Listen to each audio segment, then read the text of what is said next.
నమస్తే, welcome to టీ10.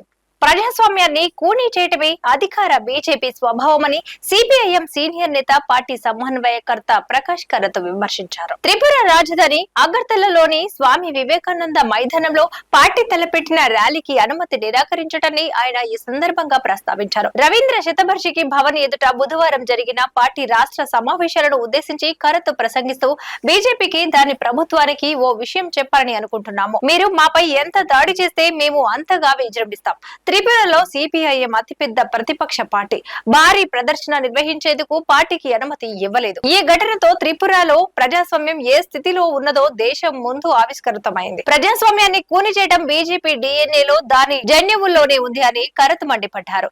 ప్రధాని నరేంద్ర మోడీ 11 ఏళ్ల పాలనలో పార్లమెంటరీ మద్దతులకు తిలోదకాలు ఇచ్చేందుకు ప్రయత్నాలు జరిగాయని ప్రకాష్ కరత్ తెలిపారు. అరవింద్ కేజ్రీవాల్, హేమంత్ సోరెన్ల అరెస్టులను ఆయన ప్రస్తావిస్తూ ప్రతిపక్షాలకు చెందిన నాయకులను ఏ విధంగా జైల్లో ఉంచారో మనం చూసాం.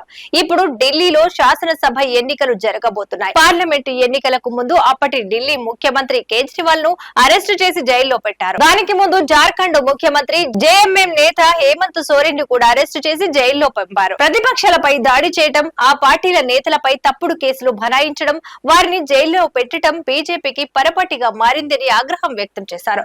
వామపక్ష ప్రభుత్వాల పాలనలో త్రిపురలో మతపరమైన అల్లర్లేవి జరగలేదని ప్రకాష్ కరత్ గుర్తు చేశారు. కానీ ఇప్పుడు బీజేపీ ఆర్ఎస్ఎస్ కుట్రల కారణంగా అలాంటి ఘటనలు చోటు చేసుకుంటున్నాయని చెప్పారు. దేశంలో హిందువులు, ముస్లింల మధ్య ఉద్రిక్తతలను పెంచడానికి వారు పథకాలు రచిస్తున్నారు. బీజేపీ అధికారంలో ఉన్నంత కాలం ప్రజాస్వామ్యానికి ప్రమాదమే అని అన్నారు. ప్రజాస్వామ్యాన్ని కాపాడేందుకు లౌకిక ప్రజాతంత్ర శక్తులన్నీ ఏకం కావాల్సిన అవసరం ఉందని నొక్కి చెప్పారు. దేశ ప్రజాస్వామ్య నిర్మాణాన్ని మార్చేసేందుకు మోడీ ప్రభుత్వం కుట్రలు పన్నుతుందని ఆరోపించారు. జమిలీ ఎన్నికల బిల్లు అందులో భాగమని అన్నారు. ఈ సవరణల ద్వారా శాసనసభ ఎన్నికలు 2 ఏళ్లకు 3 ఏళ్లకు ఒకసారి జరిగేలా వారు నిర్ణయం తీసుకోగలరని ప్రకాష్ కరత్ చెప్పారు. 2018కి ముందు త్రిపురకు కాషాయ పార్టీ ఇచ్చిన అనేక హామీలు నేటికి నెరవేరలేదని మాజీ ముఖ్యమంత్రి మాణిక్ సర్కార్ విమర్శించారు. ఉపాధి హామీ పథకం, కార్మికుల రోజువారీ వేతనాన్ని పెంచుతామని చెప్పి ఆ మాటే మరిచారని అన్నారు. రాష్ట్రాన్ని పాలించిన సమయంలో వామపక్ష ప్రభుత్వం సామాన్య ప్రజల అభివృద్ధికి ప్రాధాన్యత ఇచ్చిందని చెప్పారు.